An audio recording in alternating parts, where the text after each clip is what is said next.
Today we're talking about finding healing after trauma and how God meets us in broken places. And if you ever walk through a season where your faith felt tested or God felt silent, this conversation may speak to your heart. So LaFon Jantz again is here with us. She's a woman who has walked through deep loss and discovered the tender nearness of Jesus. This conversation is going to be about her trauma. LaFon, thank you for joining me. I'm happy to be here. Thanks for having me, Nancy. Thank you. And let's talk about your story and what happened to you. Well, just 6 months ago, my beloved, wonderful husband went to heaven instantly, suddenly. He was in a terrible auto accident where his car flipped over on him. He was killed instantly.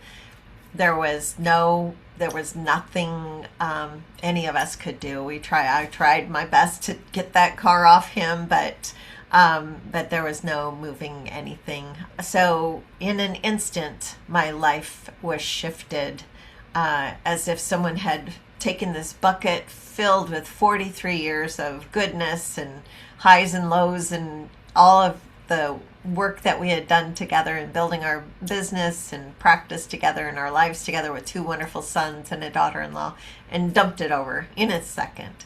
So here I was, faced with sudden realization that all the things that he had taken care of and handled so beautifully would now be my responsibility, which includes our treatment center, a place of hope with 50 staff, all of his books that he's written, and the media interviews that were scheduled for him. Our two sons are adult sons. They're still quite young, but bringing them along, and our daughter-in-law, and several businesses, and just all of that, all of a sudden became my complete and total responsibility. Not to mention having lost the love of my life of 43 years, just instantly graduated to heaven, and I got left behind. So, it was just overwhelming trauma, is what I would say. That must have been over the top, unbelievable, almost like surreal, right? Surreal. Like I was watching a really crazy movie. And But except and it was my life. I'm like, I can't believe that he's gone 6 months. It must be hard at times going through this trauma that you went through. How do you process this? I know, because there's what happened, and there's the memory of it, and there's the loss. And then there's the loss of the future, of the things we had talked about doing, the plans we had, the joy we had just in everyday moments and taking walks and going for bike rides and hiking in the mountains. I'm and just kind of feeling like, well, how am I ever going to do that again? So it's not just, it's the traumatic loss and the grief and, the shoulda, woulda, coulda. I wish that hadn't happened. We didn't, it's nothing that we would ever have invited ever, of course. But it's the reality of it. So that reality is just, hitting hard, and it's not going away. Yeah. Well, can you talk about what trauma stole from you? Absolutely. It stole initially a sense of peace. It stole my sleep. It stole my appetite. I think I lost 20 or 30 pounds, that part's actually okay, but not really. But just it stole just my sense of safety and, you know, security. Um, it basically stole the life I was living. It stole the life I was living completely. Gone. And so just not just starting over, but starting over in a negative zone where you have no idea how God's going to see you through this. Because you don't know what the future's going to be, because you've never been there before without your spouse, without your man who takes care of everything. So when he passed, did you go through questioning God? You know, I didn't, but I could see how many would and could. I didn't, because I have a deep, a very, not fear of God, but maybe, you know, fear in the right way. Like, I've read the book of Job many times. Like God's prophet. I'm like, who am I to say how long someone should live and how they should die? And who am I? That's in God's department, what he allows, what he doesn't allow. And for some reason, this was allowed to happen.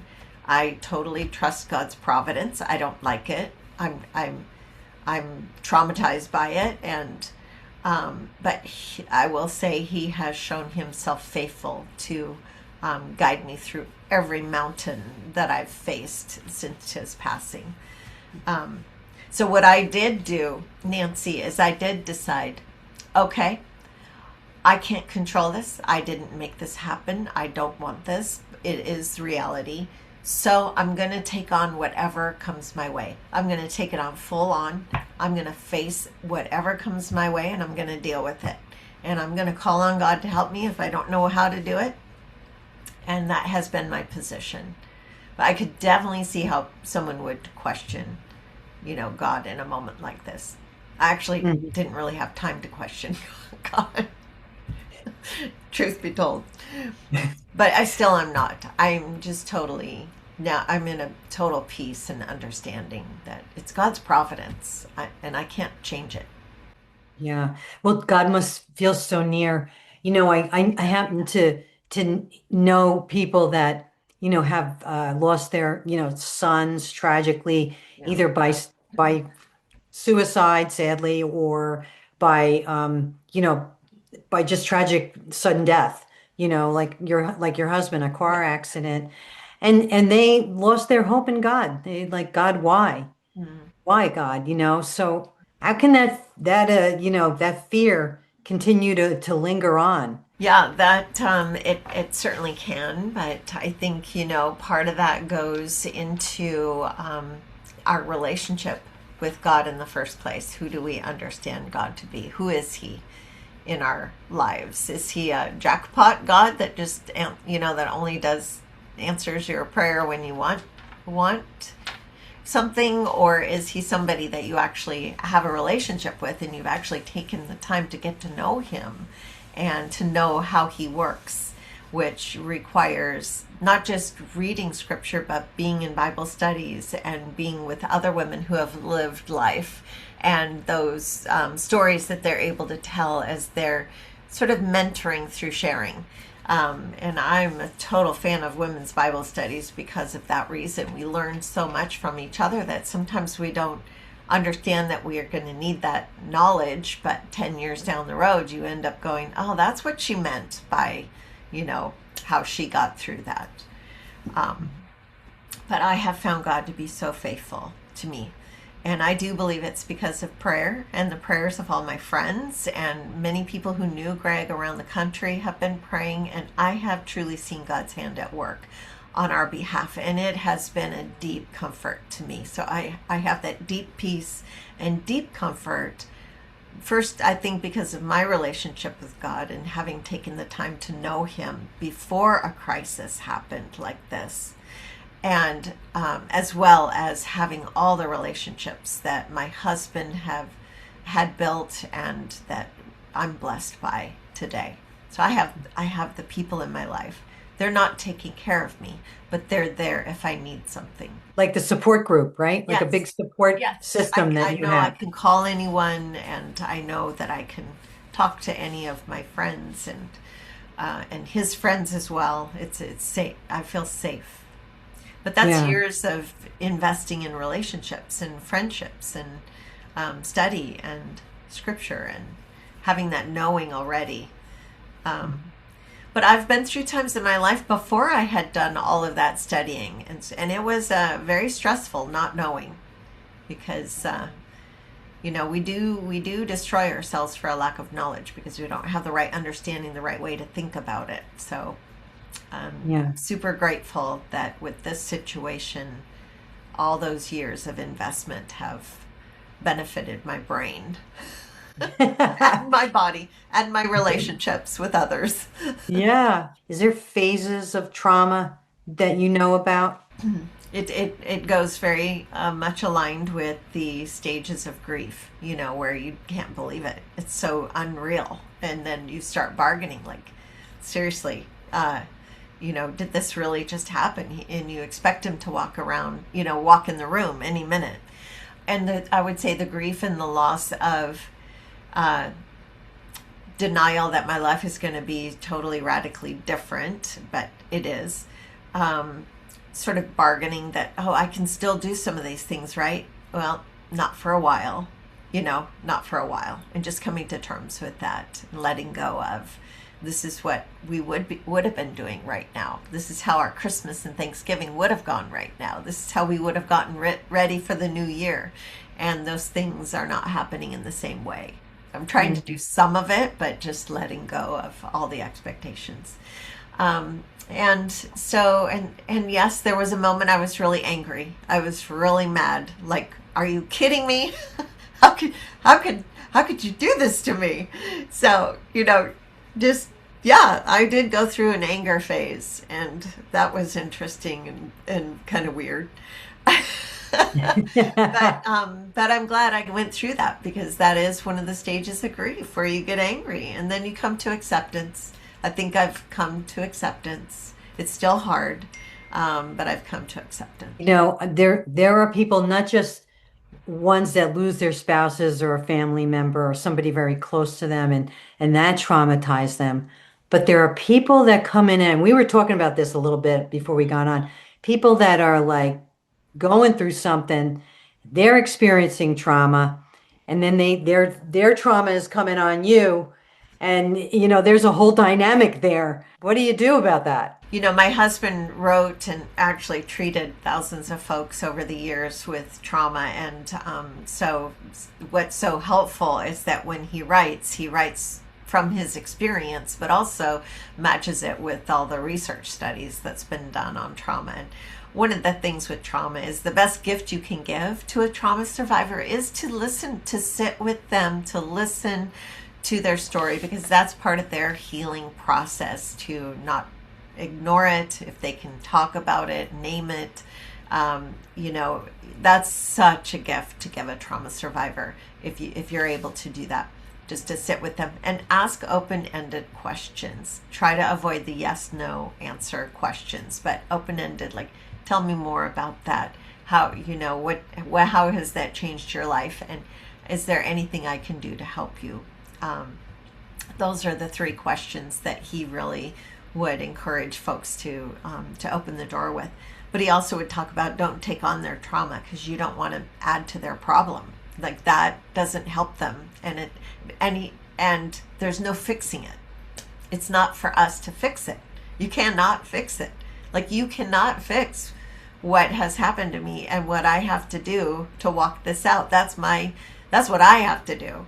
But boy, when I know you're praying for me and you're loving on me, that's so encouraging. Like, I need that too, because that gives me hope that, okay, it's worth coming through this. I'm going to be stronger somehow. I can't see it now, but somehow I'm going to get through it, and it's going to be okay. And so your friendship is able to keep me encouraged along the way on my journey. But if you jumped on with me and started adding, over emphasizing and trying to take care of me, then that would probably not be very helpful. Help not asked for isn't helped. Hard to remember that as a mom. It's so hard, more because, as a mother or a grandmother, you totally want to fix everything, right? Yeah, As a person, but that's another whole program. that is. Okay, That is. fixing people, but Yeah. because literally, and I didn't even know this until probably a year ago, that you cannot solve everybody's problem. You No, can't do it, and you're not supposed to. no. But I didn't even know that because I was so busy solving my kids' problems. I thought I had to solve other people's problems too. And then if you're taking it on, holy cow, Yeah, you're in the whole different place. you are. So yeah, I mean, I give you counselors a lot of credit because counseling is so hard, yet so fulfilling because you are really helping somebody work through something that has traumatized them beyond words, right? So, yeah, Absolutely. And our team, we have a staff of 50 on our treatment team, and they sit with hundreds of hours of just allowing this toxic download. Because where else are you going to take your 6 sickness too, and trauma. And so some of it is just so severe and so horrendous that it's really best done with a professional who knows how to help you walk through that. Yeah. And Yeah, that's what we yeah. do. And you're right, we really provide a lot of support to our team to make sure they stay healthy, because that post-secondary, post-trauma is real, very real, so important. Yes. And yes, so there might be somebody out there that thinking, hey, I'd love to be a counselor. But you know what? I mean, it's rewarding It and is. you have to buckle up. Yes. Tell you that because you don't know what could come out of someone. You don't know where they've been Don't know. traumatized. And the different methods of coping that they've developed, as a result Yeah, of trying to cope with that trauma. Sometimes that makes them very difficult to work with and difficult to be in relationship with, you know. exactly. Okay, so here's a focus for the people out there that might be listening. Does forgiveness feel impossible at first when you're trying to go through that trauma, or have you been through that trauma? Yes, I would say in other instances before I had learned how to forgive, because forgiveness does not come natural. It's a decision, a choice that you then learn how to walk out. And that's confusing because most people think it's just I forgave them. I forgave them. So I don't have to talk to them ever again and I don't have to see them. I forgave them. But the truth is that's not real forgiveness. Real forgiveness is truly in your heart of hearts, you have released them from the offense. And you've truly, in your heart of hearts, in situations, released yourself from things that you need to forgive yourself for. You can't just pass over it because your mind and your body and your emotions will not let you get away with that long term. It's going to show up. And so the forgiveness piece I have practiced in my life. And, yeah, I had to forgive my husband for, any contribution he might have made towards having an accident that was that tragic, like okay, I'm just gonna have to forgive you and forgive myself for not, telling him no, you can't do that.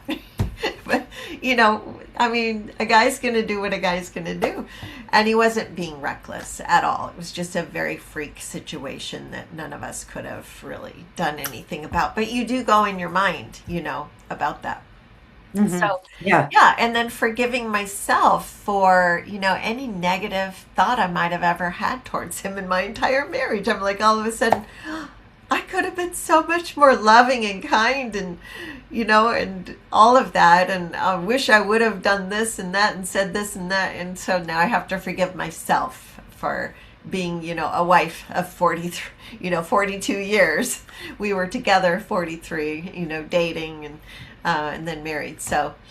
Um, so all of that you definitely, kind of rehearse and relive, and the forgiveness piece. If you have practiced forgiveness, that piece, you will be so surprised, because if you have learned how to do that, you will see that you can do that through your entire life, and that's how you keep a clean account, they say.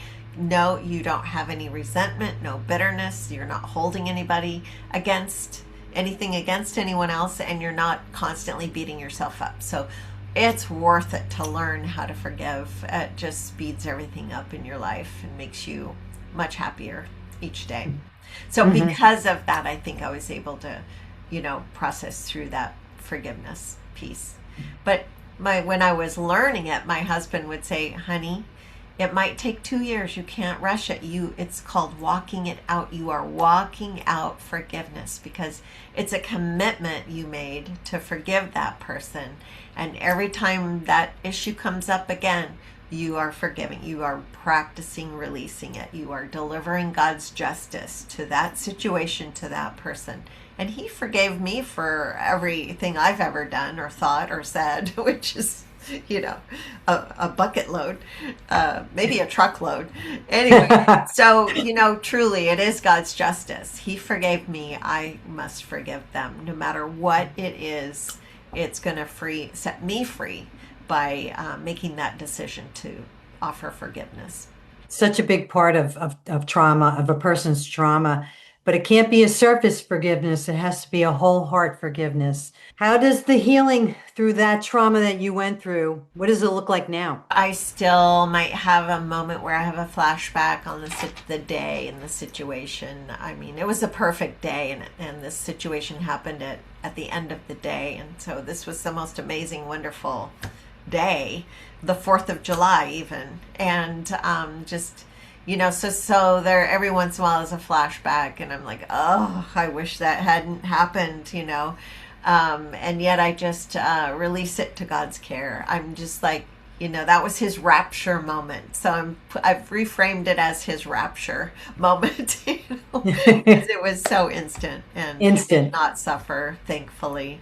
Um, and so that's how I'm, really coping with it now in terms of just recovery. And I've brought the kids in for grief counseling.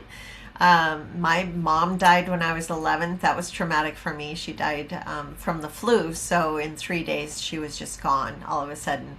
And my father was not a fan of counseling. He was very, just didn't believe in it. That was, a long time ago, many years ago.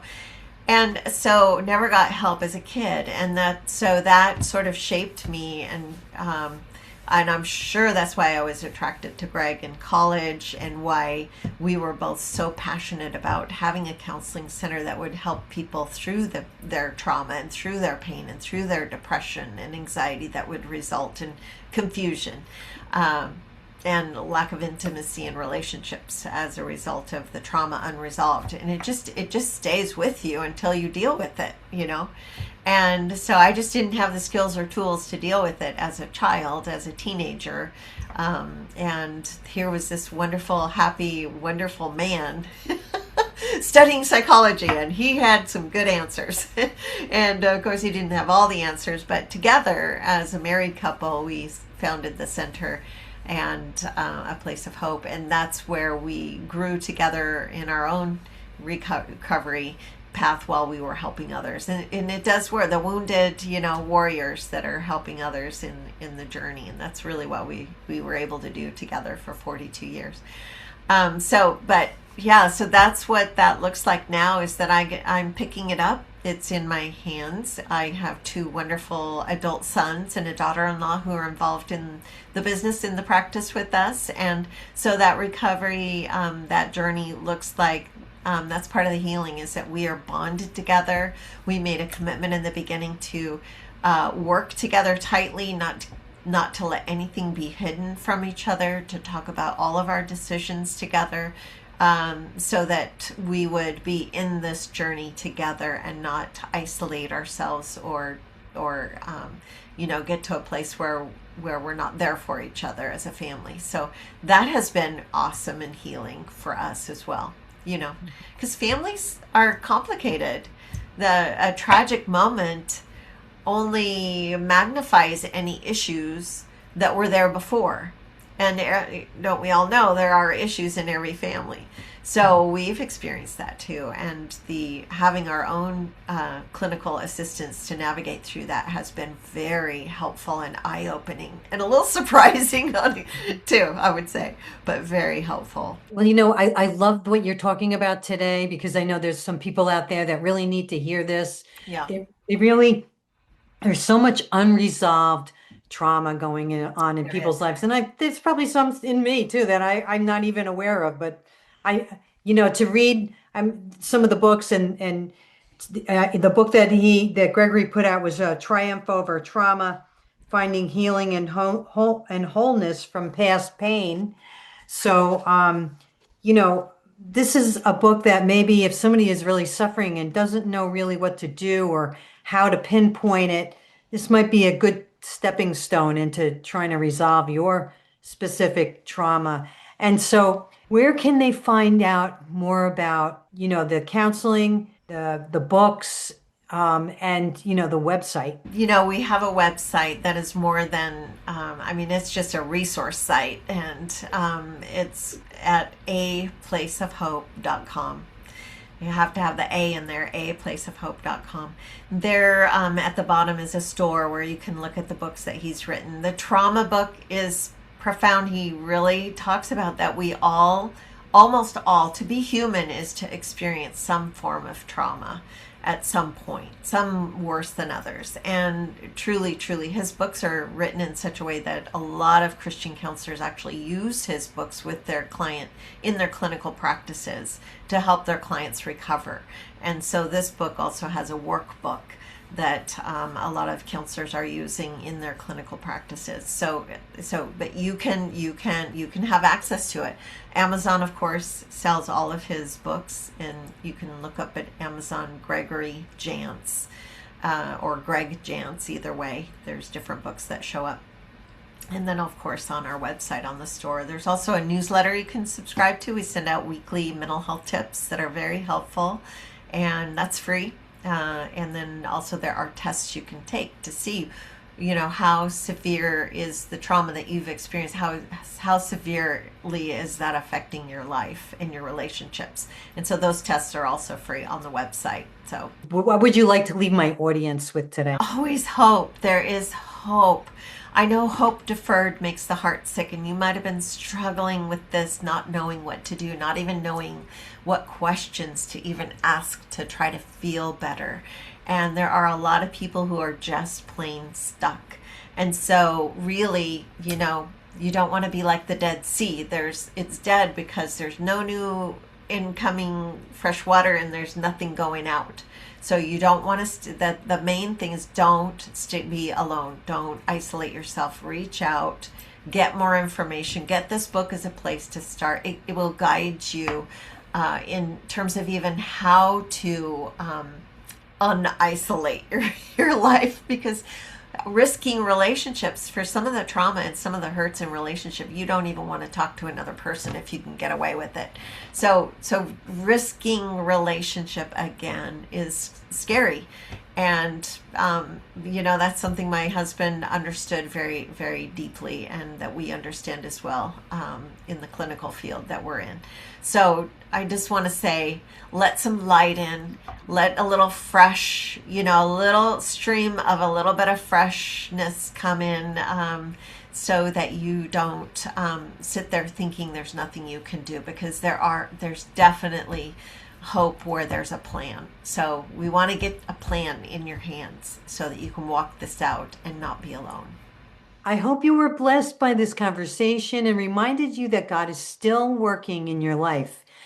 Be sure to come back next time for more faith-filled conversations here on the call. See you next time.